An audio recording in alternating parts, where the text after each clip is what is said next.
आजर सुना दाम को नहीं बड़ खबर आसला। प्रतिदिन किछि ना किछि परिवर्तन देखा मिलुछि। आज भारतीय बजार में सुना एवं रूपा दाम रे परिवर्तन होइछि। आसंतु देखिबा देशर विभिन्न सहर में सुना मूल्यर नूतन दर प्रकाश पाइछि। तो वीडियो को लास्ट जाए देखंतु। वीडियो को देखा पूर्व गोटे लाइक करंतु और आम चैनल सहित जोड़ी रहिबा पई चैनल को सब्सक्राइब करके रखि थांतु। तेबे राज्यर ग्राहक मानक पई भुवनेश्वर सुना दाम सबुठारु गुरुत्वपूर्ण। आज 22 कैरेट एवं 24 कैरेट सुना मूल्य रे उत्थान पतन लक्ष्य करा जायछि। साधारणतः 24 कैरेट सुना सबुठारु शुद्ध होइथिबा बेले गहना तयारी पई 22 कैरेट सुना व्यवहार करा जायथाय।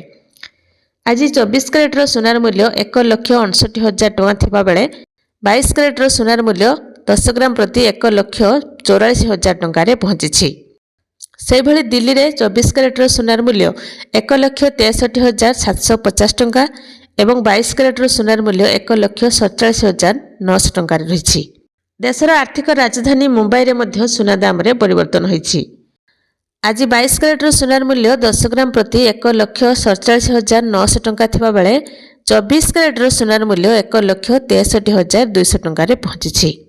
सेहिभଳି कोलकाता रे आज 22 कैरेट सुनार मूल्य 10 ग्राम प्रति 1,48,860 टଙ୍କା एवं 24 कैरेट सुनार मूल्य 1,62,000 टଙ୍କା रे रही। तो सेहिभଳି कटक रे मध्य आज 24 कैरेट एवं 22 कैरेट सुनार मूल्य परिवर्तन होइछि। आज 22 कैरेट सुनार मूल्य 1,43,000 एवं 24 कैरेट सुनार मूल्य 1,59,000 टଙ୍କା रे पहुंचिछि। केवल ओडिशा नुहे देशर अन्यान्य मेट्रो सिटी गुड़िकर मध्य सुना दर अलग अलग रहुछि। जदि आपण माने सुना किनिबा को चाहुचंती तेबे आपण विशेषज्ञ मतरे सर्वदा बीआईएस हॉलमार्क थिबा गहना किनंतु। तेबे सबुठो बड़ कथा होछि सुना किनिबा समय रे एहर शुद्धता जांच करिबा अत्यंत जरूरी।